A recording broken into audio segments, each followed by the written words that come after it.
जय मसीह के परिवार, प्रेज़ द लॉर्ड, शालोम।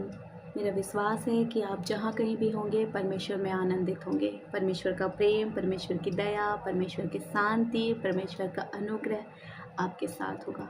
क्योंकि वचन याकूब 1:19 कुछ यूँ कहता है, हे मेरे प्रिय भाइयों, यह बात तुम जान लो, हर एक मनुष्य सुनने के लिए तत्पर और बोलने में धीर और क्रोध में धीमा हो।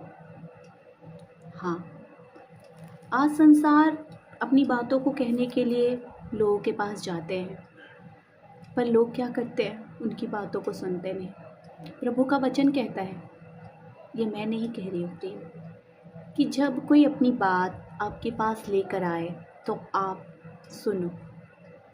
जब आप सुनोगे, आप उनके दुखों को सुनोगे, आप उनकी वेदनाओं को, पीड़ाओं को सुनोगे, उनको लगेगा कि कोई मेरा अपना है। क्योंकि आजकल सब सुनाने में लगे हैं, सुनने में कोई नहीं लगा।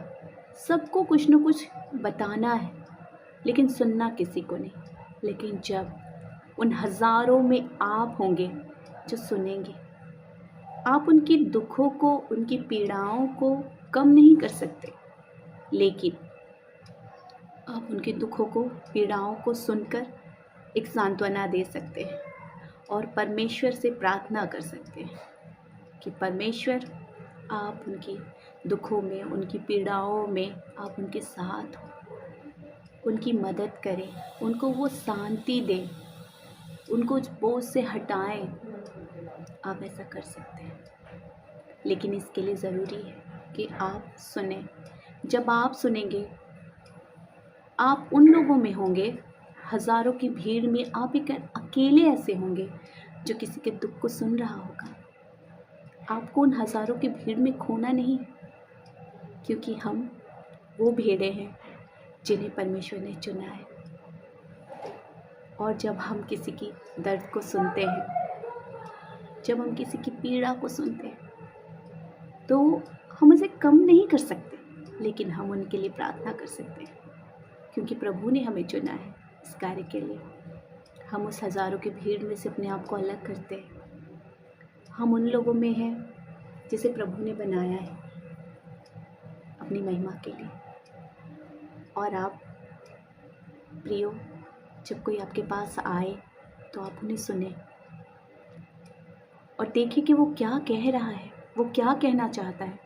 और वो एक पल के लिए भी ये ना सोचे कि मैं किसे कह रहा हूँ, मैं क्यों कह रहा हूँ, मैं कह भी रहा हूँ। वो डाउट ना करे, वो दिल खोल कर अपनी सारी बातें आपको कह सके। और जब ऐसा होगा तो उसे तसल्ली मिलेगी, सुकून मिलेगा और परमेश्वर का अनुग्रह मिलेगा।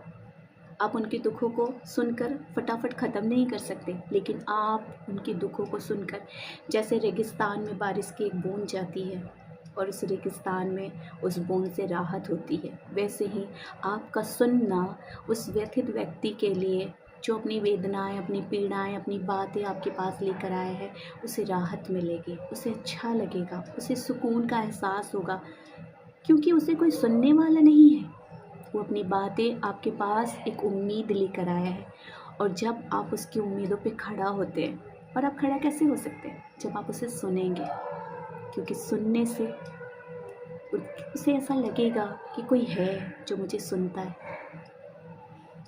तो प्रियो, जब भी कोई आपके पास आए तो आप ये ना सोचें कि वो अपनी बातों को कह रहा है, अपने दुखों को कह रहा है, मैं क्यों इंटरेस्ट लूँ, मैं क्यों सुनूँ इसकी दुखों को, मेरा क्या होगा।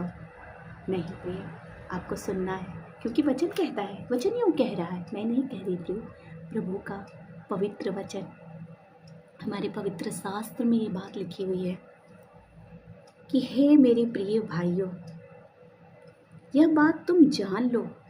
अपने मन में आप ये बात बैठा लीजिए, हर एक मनुष्य सुनने के लिए तत्पर हो। जब भी कोई आपके पास आए तो आपको अपनी बातें उनके सामने प्रकट नहीं करनी है, क्योंकि प्रकट करने वाला प्रभु है। आपको सर्वप्रथम सुनना है, और जब आप सुनते हैं और बोलने में धीर और क्रोध में धीमा, आपको उसकी बातों को ध्यान से सुनना है ताकि उसकी व्यथा कम हो सके, उस परमेश्वर के प्रेम को वो जान पाए, जब आप धैर्य से सुनेंगे, उसे एक क्षण के लिए भी ये एहसास ना हो कि मैं किसे बोल रहा हूँ, मैं क्यों बोल रहा हूँ। आप उन हज़ारों में कोई एक होंगे जो किसी की बात सुन रहा है, जो किसी की बातों को सुनकर उसकी व्यथाओं को कम करने का एक जरिया बन गया है।